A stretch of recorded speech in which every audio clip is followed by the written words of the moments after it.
everybody. I'm Kelly Ellers. I'm Jeffrey London. And this is Volume Up by the Tees. All right, Jeff, we are travelers. We've been traveling. Where have you been? I'll share where I have been. That's why I have this bubbler right here. I want to be sponsored by Bubbler. Damn it. Let's make that happen. We're available for advertising. I was in Mexico City, but before everybody's like, "Oh, you're in Mexico City," I'm gonna one up you. I have been going to Mexico City for literal decades. Indeed. It's like a second home So to you. exactly. So let's just put that out there. It had been a minute though because of COVID, so I've been to other places in Mexico. But yeah, so went to Mexico City for my birthday. I know. Thank You're getting you. older. Oh I'm my getting, God. unfortunately, that is very much the case. Ate very well, drank well, walked around without kids, which was heavenly. Not having to like worry about a stroller or whether or not their little hmm legs can get you just a little bit farther, and just like doing Yeah. it was Off incredible. you went. You just, Off we your went. two legs, and Ate, off you drank, went. walked, took it all in, bought a bunch of stuff that I shouldn't have. Great. Love that. Yeah, and made fun of gringos, even though I am one. So there's You're that. Oh, nuts. where were you? Because you Okay. were all I over the was place. bopping. I Mhm. bopped to LA and then I bopped to New York. And so I've covered a lot of ground in a This whole handful of continental days. US. And Boom. it was lovely. And I loved every second of it. And, sometimes you just need to get out there, right? This is And true. see people and do FaceTime. And you remember, like, we like this a lot. We We like it. we do. We like this industry terribly much. Oh my God. Yeah. Being around Well, hairdressers is like, it's so invigorating, to say Well, the and least. speaking of something that Mm-hmm. is invigorating and Yeah. working with some hairstyles, we have a project that is upcoming. I don't want to spill the deets yet, but we will be on set next week in LA for something For big. something with somebody we really like. Yes. And that's all we'll say for now, but you'll see That's maybe all on we're our gonna say. social. All right, that's it. So you know what? We got to get into our celeb photos of the week, and the first one is Doechii. And you know what? Here's the thing. I was telling you before we got on the pod that I'm a cool mom. Mm. Remember? Hmm. Remember how I Yeah, expressed I that I to did. everyone on the call and explained said cool mom? Let me take it another layer deeper. I'm blasting Kendrick Lamar. Some had the E on it, some didn't. And this song, a song by this gal comes on, Yep. and you better believe I put the brakes on that. Holy shit. But anyway, Yes. she's out there, and this Hmm. look is out there. We're talking, what are we talking? New York fashion? No, hold on. Paris Fashion Week Paris really Fashion did Week. it big. Go explain this look. She did it big. I mean, I Yep. think there's some good looks in here, to be honest. The hair, though, I'm going to focus on the hair. Two Yes. big pigtails with some beautiful, intricate braiding, and I love it. So I'm giving this like a solid 8. I mean, she and Malcolm Marquez, who we featured hmm on the tees.com, really knocked it out of the fucking park. We're like, you look after look after look, and hair obviously starring. I love this. This is, again, sort of a pigtail cornrow situation. All about it. I'm putting it up there, like 9, All 10. right, Like, 910. could not love this more. But again, the whole tour, because it really was like a press tour. She killed it. The hair was incredible. Shout out to Malcolm. N- Shouts. Next up, Julia Fox, and woof, I don't know. I don't know and understand why and how she's still relevant. And I'm not trying to be like mean, but I don't know. Do you Well, know? no, I can't answer that question. I can't. I don't mean that rhetorically. I don't really. I'm similarly perplexed. So this Yeah, look, I mean, it's been a minute. It's just we hadn't commented on it. She went to the yeah. Vanity Fair Oscar party. She's wearing a sort of Venus inspired hmm hair sheer covering up bits, and it's I, It's almost as like the hair is her curtain, if you will. And like yeah. there's little, but she's in for the shock value. That's what she does. But like, I don't know where she got this one because it kind of looks icky. Yeah, I don't like the wig on top of that. Like I The don't. wig's not good. Yeah. So it's not a great. I'm gonna say it's like a 1 or a 2. Like I get I'm with like what you. we were trying to do, like trying to be provocative. I think it could have been done better. I'm not into it. Julia Fox, I'm no shade, no like whatever. But this look in particular, 1 We or don't 2. like it. Yeah. We don't want hair on the dress, is what we're saying.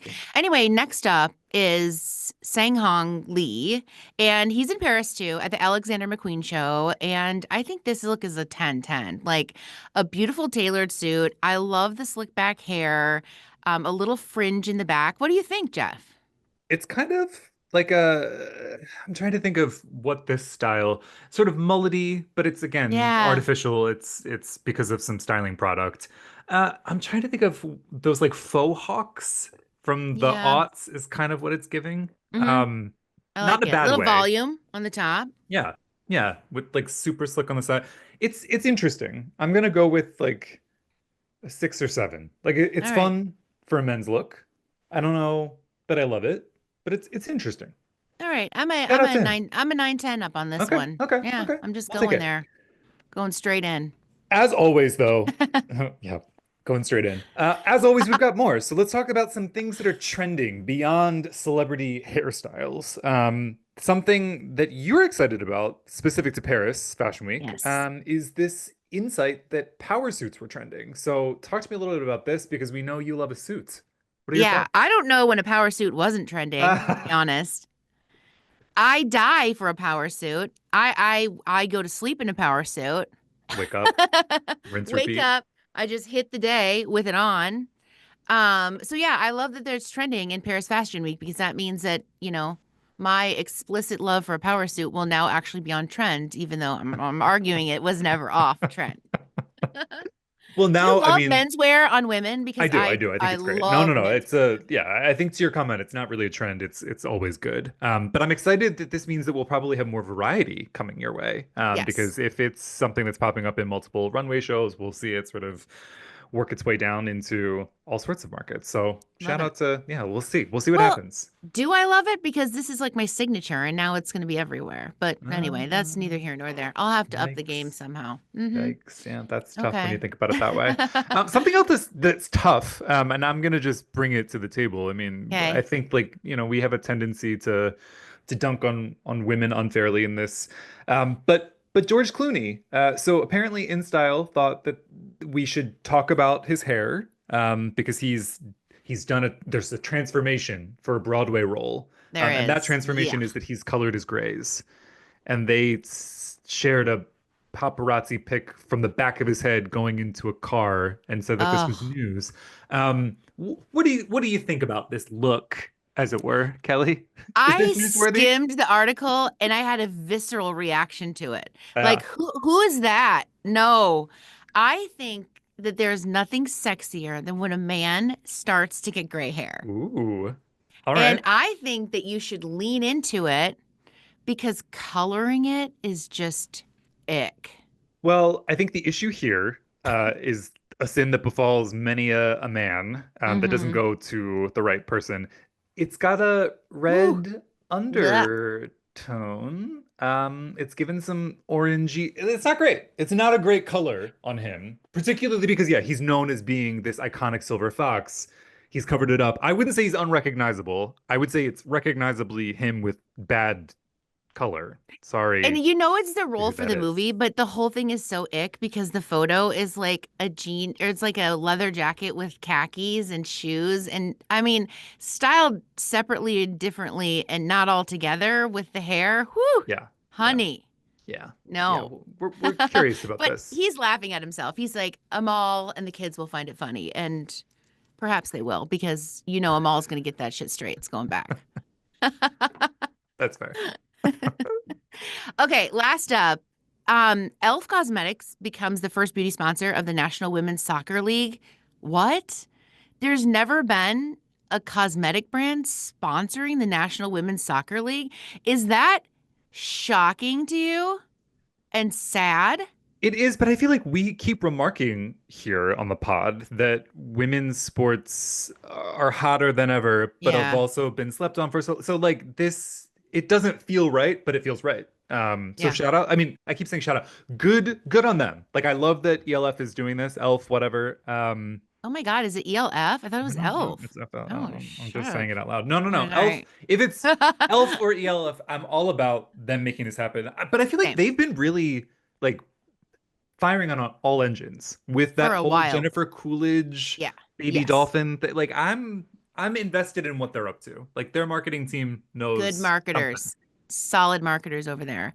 All right. This week we are talking with Steve Reiss, a longtime friend. Steve is the executive director of strategic marketing and business insights at Pivot Point International. Pivot Point International is a leading provider of hairdressing and beauty education solutions for school salons, students, individual stylists, and international distributors. The company is built on lifelong learning and empowers professionals and students to continue learning. All right, so now it's time for our segment, quote, if they were a hairstyle. Every week, we ask the host who interviewed this week's guest what the hairstyle the guest would be based on their personality in the episode. Steve's going to be a good one. Jeff, what hairstyle would Steve Reiss be? Steve, we I hope you like this. I was gonna say I don't mean to offend at all. So this is not meant in any sort of it's like a classic business cut. Like he's got Yeah. like he that is what it's giving to me. Like he's a consummate professional, an OG in this industry, who's been around and knows what works for him. And so I feel like a classic business cut All is right. what's coming to mind for me. We like it. All right. Make sure that you subscribe, rate, and review, and follow us on Instagram, Facebook, Twitter, YouTube, and TikTok at Read the Tease, and send in questions to volumeup@thetease.com. But before we get to our interview with Steve, let's talk tease beauty news. First up, we've got something that's actually kind of alarming. The Yeah. article is called A Recent Study Found Carcinogens in Several Popular Synthetic Braiding Hair Brands. Here's what you should know. Much has already been said about the health risks associated with using chemical hair straighteners, such as relaxers, but now it appears there's also reason to be concerned about using certain types of braiding hair, too. A new Consumer Report study found carcinogens or cancer-causing chemicals in synthetic braiding hair. The study tested heavy metals and volatile organic compounds, VOCs, in 10 popular synthetic hair brands, from Magic Fingers and Sassy Collection to Sensational and Shake and Go. These are staples in the texture hair community. The results of the study found carcinogens in every single one of those brands mentioned. Pretty damning stuff. Would Yeah. encourage everybody go to thetease.com for more to find out specifics, as well as action items that you can take. Are you glad that we're bringing attention to this? I mean, like, what the Yeah. hell is happening in 2025 that this is a thing? What's your take? I don't know. I think that it's going to be a year where we find out a lot of things like this, and we have to find them out. We have to know. Like we've got to rip the Band-Aid off. It's totally distressing, and I hope there's not a lot of this, but I'm fearful that there is. Yeah. So we're We're here to already. bring it to you. I mean, here's the thing. We got to cut to the chase and let people know. Hmm. Earlier this year, Amika's Stylist Collective expanded to 10 hand-selected, trailblazing pro stylists who are redefining what's possible in hair artistry and education. Doubling in size, this dynamic, diverse community of pros goes beyond brand ambassadorship. The cult hair brand calls them, quote, the bridge between artistry, expertise, and everyday hair care. All right, Jeff, what do you think about collectives and how difficult it must be in this sea of stylists and pros to find the right ones for your brand? I mean, that's the million-dollar question, Yeah. right? Like, I think Amika's done it nicely. They've got, as they said, obviously in the article, 10, really spanning a lot of expertise. We've got some celebrity hairstylists that Yeah. work with, the biggest and brightest, but then you've also got some specialists in specific pockets of the industry. So I think that Amika's done it the right way. I'm curious to see how they're leveraged this year. Again, it's been just announced. So we'll see sort of what this entails for them. But I'm excited to see sort of what they're up to this year. Thank you so much to our contributors and editors for this week's beauty news. And don't forget to check out more stories like these over on thetease.com. Now stay tuned for Jeff's interview with Steve. Steve Reiss is the Executive Director of Strategic Marketing and Business Insights at Pivot Point International. Pivot Point International is a leading provider of hairdressing and beauty education solutions for schools, salons, students, individual stylists, and international distributors. The company is built on lifelong learning and empowers professionals and students to continue learning. Steve started at Pivot Point in 2022. Prior to this, he worked as the Chief Revenue Officer at SalonInteractive, a salon industry e-commerce platform, and before that, for many years in industry communications. His experience spans the school, salon, manufacturer, and distribution segments, where he has led research initiatives, organized both in-person and online events, including those specific to data technology, and managed recognition programs for students, beauty schools, stylists, and influencers, plus salon owners. Steve's dedication to the industry is further reflected in his active involvement in various cause-related activities, such as Beauty Changes Lives. Steve, welcome to Volume Up. How's it going? Very well, and I really appreciate you including me. Oh no, we are thrilled to be chatting. You're an icon in this space, and you've got a lot of background. So let's hear a little bit about it. If you could, how did you find your way to the beauty industry? So it wasn't purposeful. It was somewhat accidental. I have spent most of my career as a marketing communications type person. I've been in the fashion industry, I've been in the automotive industry, I've been in the hospitality industry, I've been in the electronics industry, and I've been in the packaging industry. And when I join the salon industry, it was really a job. I joined because it was a job and it That's sounded fair. like an interesting job. Um, but fast forward 16, 17 years, I'm still here. And the reason is because I really love the industry because the people are so special. And in every career or every industry segment I've been in, they always say, "Well, we're really different." The reality is, this is really the one that's different. It's different because of the type of people who get involved in the salon industry. People don't become involved in the salon industry because I want to become rich and famous. They get into the industry because they're passionate, they care about people, they like sharing, they want to be part of a community, they're very, very creative, they want to give back. So the type of people who are part of this industry are really very, very different than the mainstream in that they're just special people, and I really enjoyed the opportunity to become part of the community. Ugh, I love hearing that. Could not agree more. I mean, the salon professional industry is, I think, the best. We're partial, obviously, a little bit biased, but that's okay. You're currently with Pivot Point International, which we will get to in a moment. But you've worked, as you've alluded to, in multiple segments of the salon professional industry over the years. Talk to us a little bit about that experience, maybe different roles, and how they've sort of brought you to where you're at in terms of your current position. I've been involved in the industry in a lot of different roles. I think in terms of what's really driven me, it's kind of a curiosity and how can we make things better and how can we understand things better. Mm, And there are a lot of people who look at me and go, well, he's doing this tech project or that tech project. But really, technology has been one constant throughout my entire career. I went to a technical high school mm. early in my career. One of the first things I did and how I got into media was I wrote what we then called a menu-driven software program for magazine subscriptions. Um, I developed a technology roadshow in the hospitality industry. I was in the electronics industry for a long time, and I was involved in the first or one of the first webcasts that was ever done with the Semiconductor Industry Association. When I was in the packaging industry, I did one of the first edutainment projects with Mm. Rockwell Automation, which was kind of like an educational online game quiz with avatars and things like that. In the salon industry, been very involved in websites, social media. I was involved in the first live webcast of NAHA. I did research on online education, tech adoption, e-commerce, and most recently, I completed a data program at Northwestern University. So I've always had a soft spot in my heart for information research technology. And as the industry's gotten more and more focused on this, and as the pandemic really Mm. accelerated the adoption curve, there seem to be so many more opportunities to really get involved and hopefully make a positive impact. Really, really well said. Huge changes within the salon professional industry in the last five-ish years, moving much more towards this data-driven approach, looking at data to the extent that they can, making use of it for action taking, decision making, all of those things. Talk to me if you could, for salon owners that are out there, how could they maybe better make use of digital tools? I mean, you talked about how you were an early adapter of a number of things for the different spaces that you've occupied, and that you continue to use these tools because of this curiosity that you mentioned. But again, for salon owners that are maybe hesitant, not sure what digital tools are out there, like what would you say to them?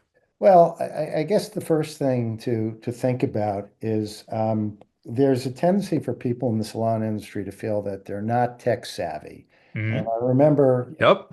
probably 10 years ago, I did research And what came back was, no, no, we're not tech savvy. Those are the guys with the eye shades and their sleeves rolled up. Yep. We're the creative people. But then when you ask them about specific behaviors, specifically related to social media and things like that, they were very, very tech savvy.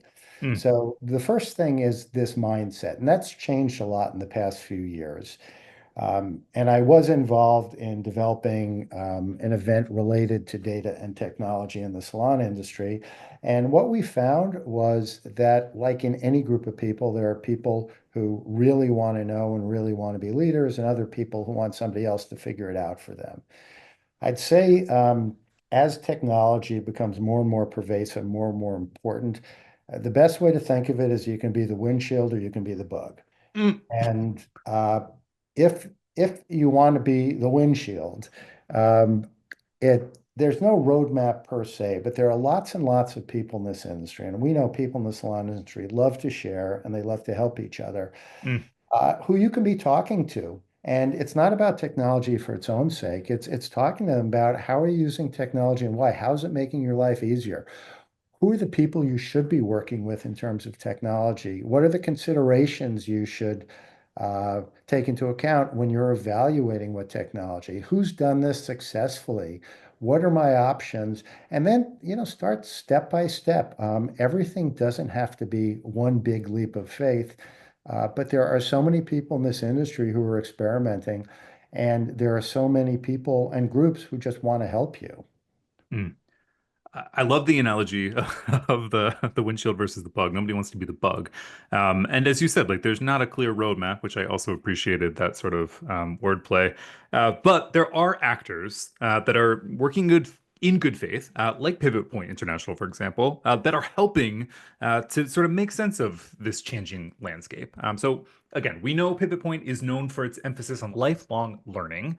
Can you tell us why it's such an important aspect of the company's mission and how it impacts professionals in the salon professional industry? Well, before I do that, I think it's important to say that we have an industry with lots and lots of different segments, and in some cases, people are siloed. So the most important thing is to really understand the food chain, how different players and different groups in the industry relate to each other, including the dollars, because ultimately, the dollars drive a lot of the decision making. But perhaps most important, it's really understanding the context. It's how is this important? Who is this important to? Why Mm, is it important? What are the questions you have to ask? And if you think about Pivot Point's a very interesting and unique company. It's a third generation family business focused exclusively on beauty and wellness. It's involved in no other businesses. It was started by an educator, Leo Passage, and he really understood that your value as a professional, your relevance as a professional, your success as a professional, and ultimately your career satisfaction as a professional are tied to how well you understand your craft and how comfortable you feel. And we know the world is always changing, and it's not just styles are changing, techniques are changing, and that requires lifelong learning. So the mm, one thing that Leo Passage really instilled in everybody at Pivot Point, and it still drives Pivot Point, is you got to be curious. You have to ask questions. There's always something new around the corner, and there isn't one person on this earth who you couldn't learn something from if you're interested and curious and you take the time. Um, the other thing to think about is that the industry's changed a lot at the top. mm, And a lot of these businesses, you go back 30, 40 years, they were family business. They were very entrepreneurial. They were focused exclusively on the salon industry. Now we're no longer under the radar. We have people investing in our industry. We have venture groups. We have chains. So at the top, it's gotten a little bit different in that people are looking at things and evaluating things in the way that somebody who grew up in this industry might not. mm. But then you look at the people who work in this industry day to day, the professionals, they're still exactly the same as they were 30, 40 years ago. They still care about exactly the same things. And one of the things that was really interesting to us we did some internal research recently. Pivot Point does a tremendous amount of internal research before we do anything. And we're asking people what's important in a partner. And the most important thing, which is not a surprise, is the quality of your product or your service. But the second most important thing was how committed you are to the industry, how well you understand the industry, and how much you support the industry. And we don't have research from 30 or 40 years ago, but I think the difference was 30 or 40 years ago, that was an assumption that the people you Yeah. worked with really understood and were involved in the industry. And now, as there seems to be more and more distance and more things are done online, which some people don't feel is quite as personal, uh, maybe there's a real change in perceptions into how important that is.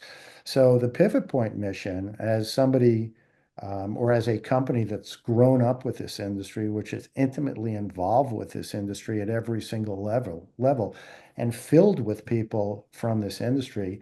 Most of the people at Pivot Point who are or talking to people in the industry are beauty school graduates or ran beauty Mm. schools or worked with distributors or product companies.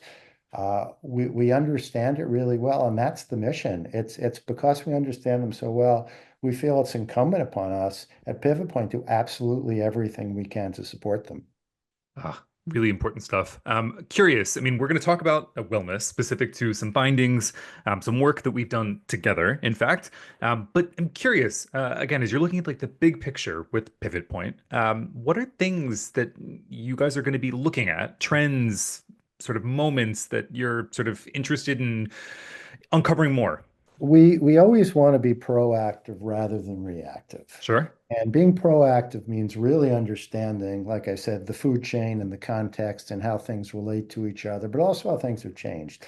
Um, the pandemic is one of those moments in time which has dramatically changed our world, just like the Great Depression, just like World War II, things like that.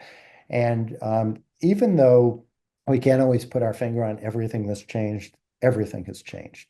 So one of the things that was highlighted was that the generations have changed Mm, in terms of their expectations, their communication styles, their use of technology. The pandemic, which really accelerated tech adoption, transferred a lot of the power to the younger people in the industry from the older people. And we really felt it was important to understand exactly what those generational challenges are and what strategies need to be in place to make sure that we deal with it effectively. So Pivot Point did research on the generations for the industry.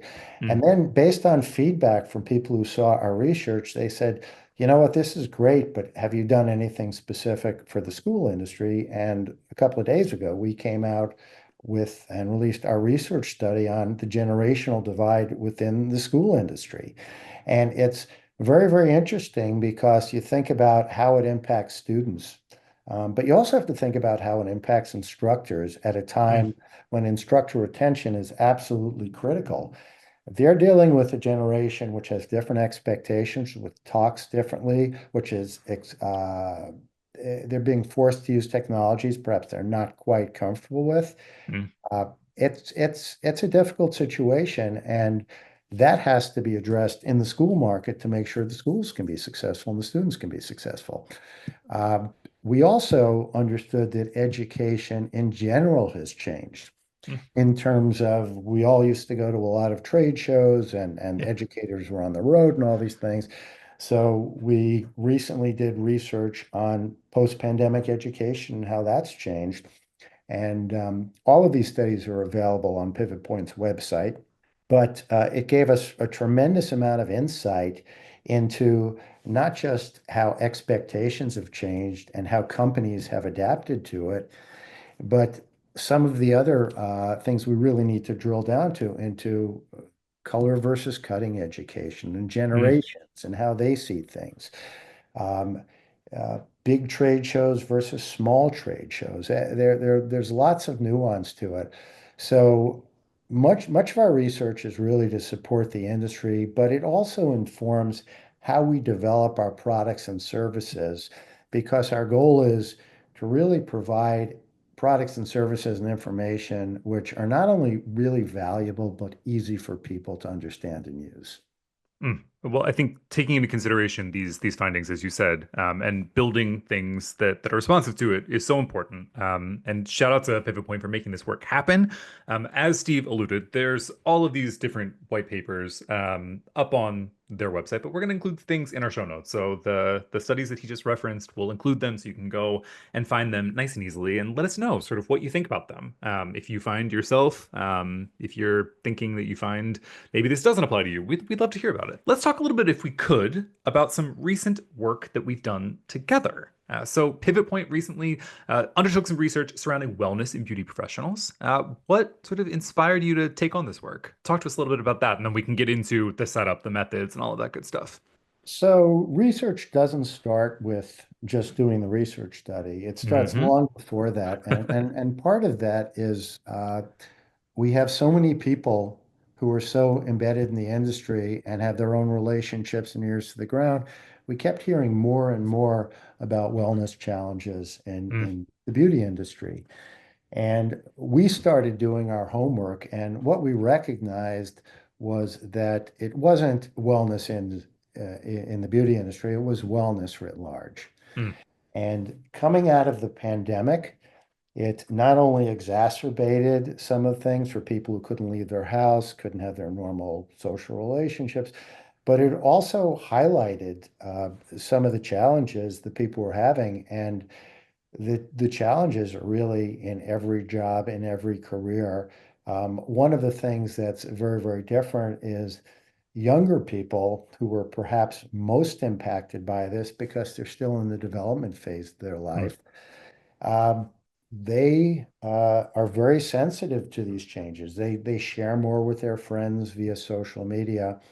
And one of the really interesting things that came to my attention based on some research I was reading was that a lot of the big Fortune 500 companies, which really didn't have a focus on wellness in their HR department, Hmm. about three-quarters of them, as of a year ago when the research was done, now have a focus on wellness in their HR. So Wow. we were looking at all of this research, and we started talking to companies, and the companies kind of understood things, but what they always asked us, well, how does it affect beauty beauty industry people differently, given the fact that we were talking about how people who come into this industry are generally different than Hmm. people who become lawyers or electricians or other types of jobs. That there are certain personality types, and how are they affected and what are their needs? So we very much appreciated the opportunity to partner with the T's and really do a deep dive into this.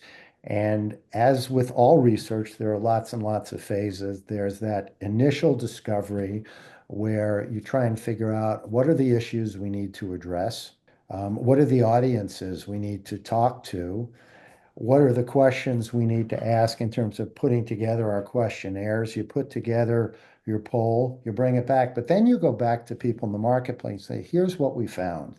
Mm. Why is this important? Does this seem right? Does this seem wrong? Can you add any background or context or explanation? And then based on that, we knew that this was really, really important because if you look at people in the beauty industry, um, they worry about everybody else except themselves. Ooh. And they tend to internalize things. If their client has a problem, it becomes their problem. It's Bears. because Yep. they're good people. Uh, so it is no surprise that people in the beauty and wellness industry have things that they're dealing with. And we looked at this broader than just mental health. We looked at physical wellness Mm. because we wanted to be able to benchmark that. We looked at financial health. And part of the reason is in our conversations with your team, with a lot of other players in the marketplace, we've come to understand just how important it is that people really understand finances and manage finances Mm. appropriately, because as one color company said to me, people who aren't making any money are not very good customers. One of the other things we also explored was whether they felt that they had, what's the best way to put it, personal safety issues. Mm. And in the research, we found that 9% of the professional stylists said they had personal safety issues. 9% may not sound like a lot until you realize there are over 1 million active stylists right now.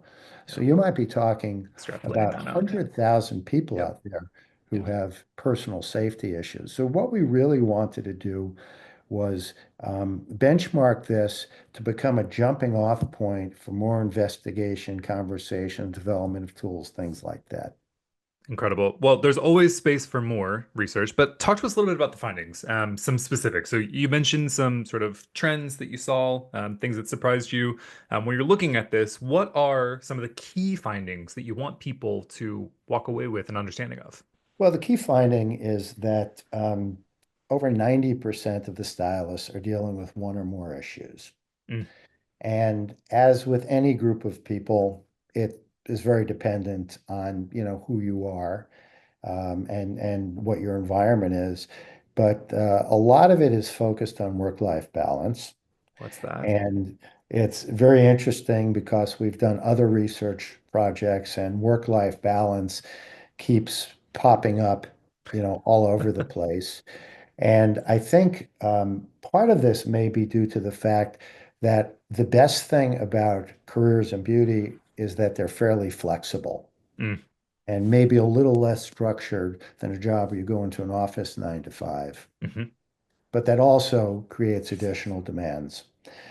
So that's one thing that wasn't unexpected. Uh, Industry-related health issues. This could be carpal tunnel. This could be circulatory issues. I did research on this probably 5 or 6 years ago, specifically on industry health, and it highlighted that if you spend a lot of time in this industry and you're not careful and you're not taking care of yourself, you may reach a point where you just can't do the And job. yep, yep. Uh, Financial issues, we expected to be an issue. And, some of the verbatims are that my business is too cyclical and seasonal. Mm, So there are times when I'm not busy enough and times when I'm too busy. yep. And then balancing, my life and my family situation. And if you think about, people who might be, for example, single mothers, there are a lot of challenges there. Um, so it's really across the board. I wouldn't say anything really surprised me, Mm. but what surprised me was how pervasive these types of things seem to be. Yeah. If you could expand a little bit on the interface between the professional and the client. I mean, you talked about, how much there's an impact, but what was borne out in this study? What did you guys find in terms of some of the reporting from respondents? It's kind of an interesting dynamic between the Mm. stylist and the client. And Yeah. I'm going to draw on not just this, but a lot of other things, I've been involved with. And there was a presentation about being a psychosmetologist, where you're part psychiatrist, part Oh, cosmetologist. very familiar to our audience. Yeah. And the relationship you have with your stylist, for the most part, is very different than the relationship you have with other professionals in your life. You're not telling your doctor or your accountant or your lawyer or a whole host of other people in your life the types of things you're telling your stylist. And we know from research that if you leave a salon and you go to another salon not that far away, most of the time the customer is going to go with you. Gonna go in. Yeah. Yeah. But that's also a burden. And you, there's also a difference in terms of loyalty Mm. in that, and I'll give you a hypothetical that doesn't have to do with this industry. I've been going to a dry cleaner for 2 years. I Sure. go to that dry cleaner and he doesn't have my shirts ready in time. 5 years ago, I would have said, you know what, he must have been busy. Now I might just say, maybe I'll go someplace else in the future. The Yeah. world has gotten much, much more transactional. And part Sure. of it is there's access to so much more information options. And if hmm I'm a stylist, I'm probably aware of that. Mm. And I'm very, very concerned about my relationship with my client. And I don't want to do anything that's going to put that relationship at risk. And if I am dealing with personal issues, I'm not going to be the same stylist they expect. Mm. So, one of the key things that it surprised me, but it didn't surprise me, is we're at a point in time where there just aren't enough stylists out there. And you talk to any salon owner, and they're going to say, my Hmm. biggest challenge is getting qualified stylists. Now, there are a variety of different reasons for it. One of them is that we're more of a gig economy, and 20 years ago, the average stylist worked 38 hours a week. Then they were working 32 hours a week, and now they're probably working 27 hours a week. Mm. And it doesn't mean they're not working more. It means they're probably not working more at the salon, or they may be doing other things at the side. So we're dealing with that, but then we also are dealing with burnout, and Yeah. we can't afford to have people leave the industry. And we found that 25% of the stylists said that these issues have impacted their interest in staying in the industry. So forget about conflicts with the people you work with and with your customers and decreased motivation and things like that. There are people who are saying, I don't know if I can handle it. I might want to leave the industry. And that's really, really scary. And actually, the same thing happened in the beauty schools. Hmm. Students who were having problems were less inclined to take the state boards, and instructors were more inclined to retire early or leave the industry. So as we deal with this challenge, it's critically important that we recognize that a component of employment is making sure that you're addressing wellness. Yeah. I mean, really, really well said. One of the findings that the paper sort of puts out is that when wellness is supported, professionals are more likely to stay in the industry, exactly what you're getting at. Yeah. If you could, Steve, talk to me a little bit about what are things that we as an industry can do to improve wellness, to make it more likely that people do stick around. Because as you've said, we're all experiencing the situation of pros leaving this industry.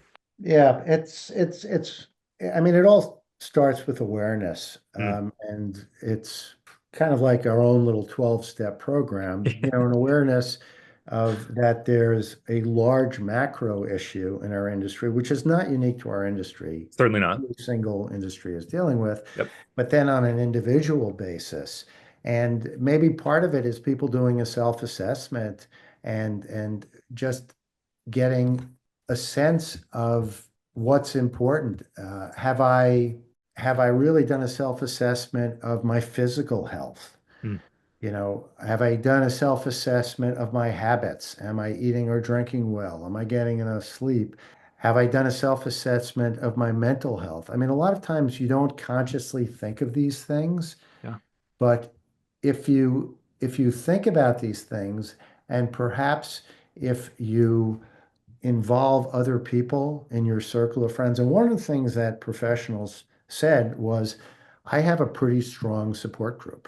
And if you think about the type of people in the salon industry, they like to connect. So that's not a surprise. But the question is, are you talking to them about these things? Are you asking them for help? And then you also have something else, and that's a generational divide. Um, Younger people are much more willing to share their life with people Yeah. online. They're more willing to look for help.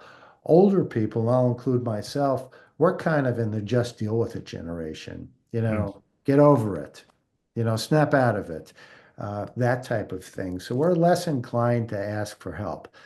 So you asked, what are the steps? The first is creating awareness. The second is you can do an assessment individually or of your business, and you can say, okay, how does this affect me? What do I need to be thinking about?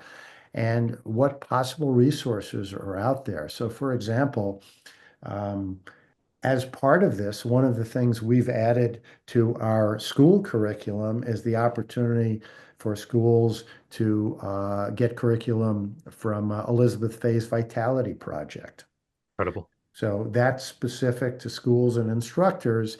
Mhm. And if the schools want to add this to the curriculum, it's now available.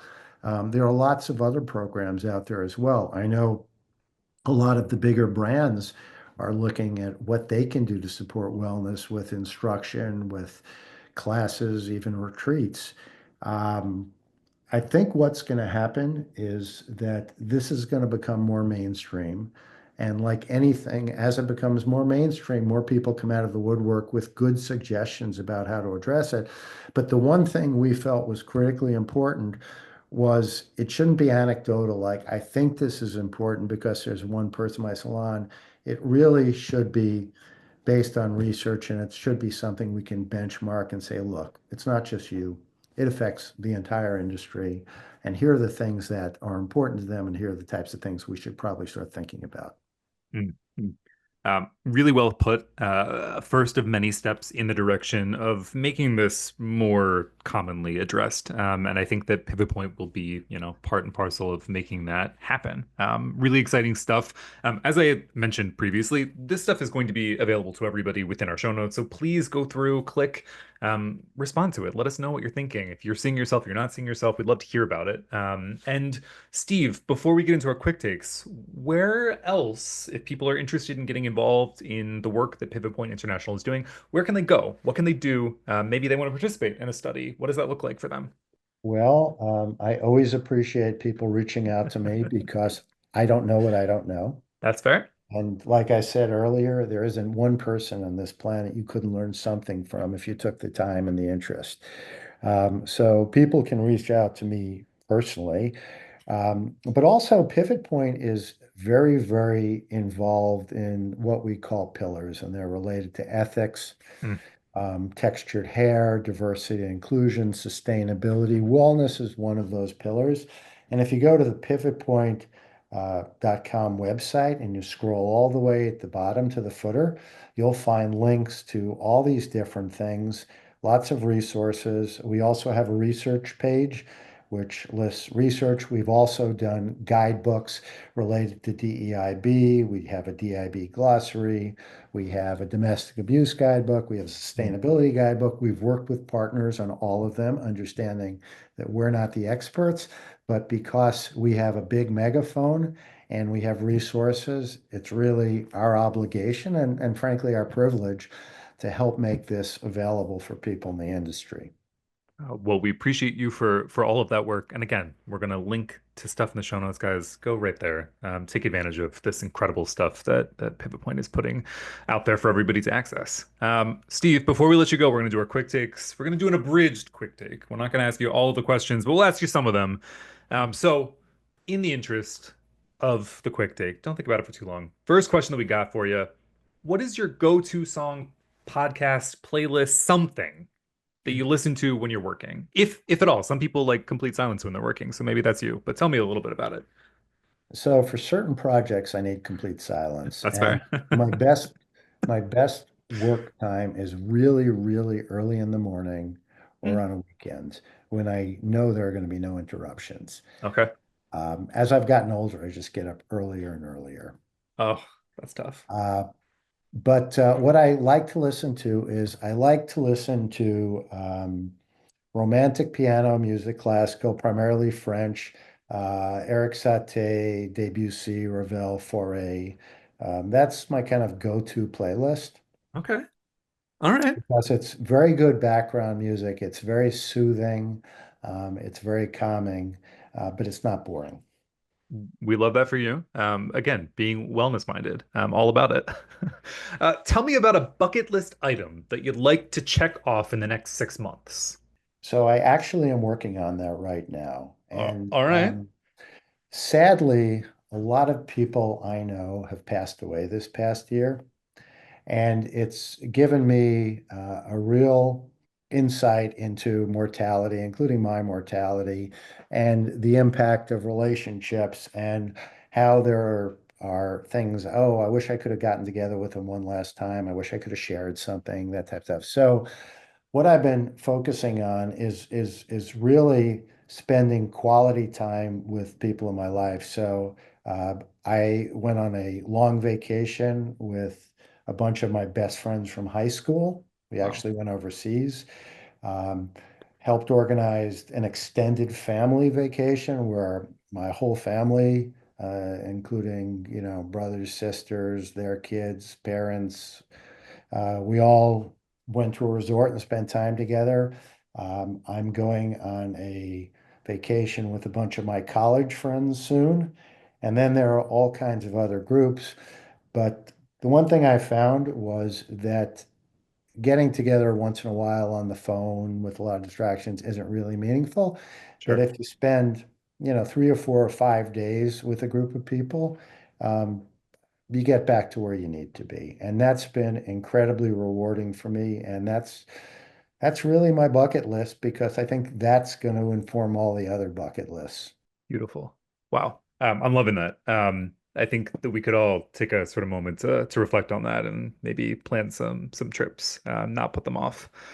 Is there anything that you would want in unlimited supply? It's a level of abstraction you probably weren't looking for. And tied into that mortality is a sense that I've lived 3/4 of my life or something like that. So the unlimited thing I'd like is time. I find that I I really love to dig into things, Hmm. but I'm always having to go deal with something else, and I never really have all the time I want.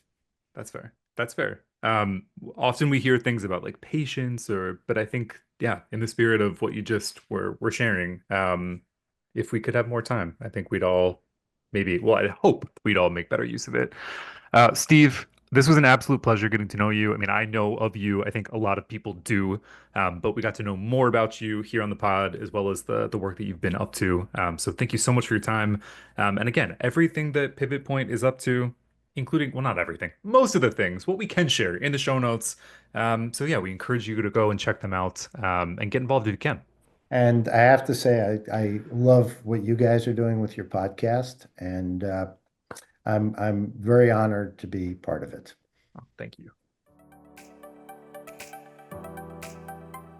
All right, Jeff. Steve is a wealth of knowledge and been in the industry for so long. Thanks to him for coming and joining and sharing all this incredible research with our audience. I'm so glad we were able to connect with Steve. Obviously, I mean, he's a friend of the pod, a legend in this space. But we got to talk about the specific research that Pivot Point and the Tees did together, which is exciting. Mhm. All of that's in the show notes. And something we didn't touch on within the interview, but that I wanted to make sure that we did let everybody know about. Steve has been involved with Beauty Changes Lives for a while now, and they're doing such important work. I think that he mentioned to me there was a $650,000 donation in terms of scholarships offered last year, which is just so incredible. Makes Yeah. such a difference to bring in that next gen of beauty pros, which we're all about here on the pod. And obviously, Beauty Changes Lives is all about that as well. So shout out to Steve, shout out to the team for making that happen. And we hope that you go and take advantage of the links and the resources that we mentioned in the show notes because it's worth your time. Please do. All right. Be sure to hit subscribe, rate, and review, and follow us on Instagram, Facebook, Twitter, YouTube, and TikTok at Read the Tees, and send in questions to volumeup@thetees.com. Volume Up is a Tease Media production. This episode was produced by Monica Hickey and Madeline Hickey. James Alvarage is our editor and audio engineer. Thank you to our creative team for the custom Volume Up theme song and for putting together the graphics and videos for this episode.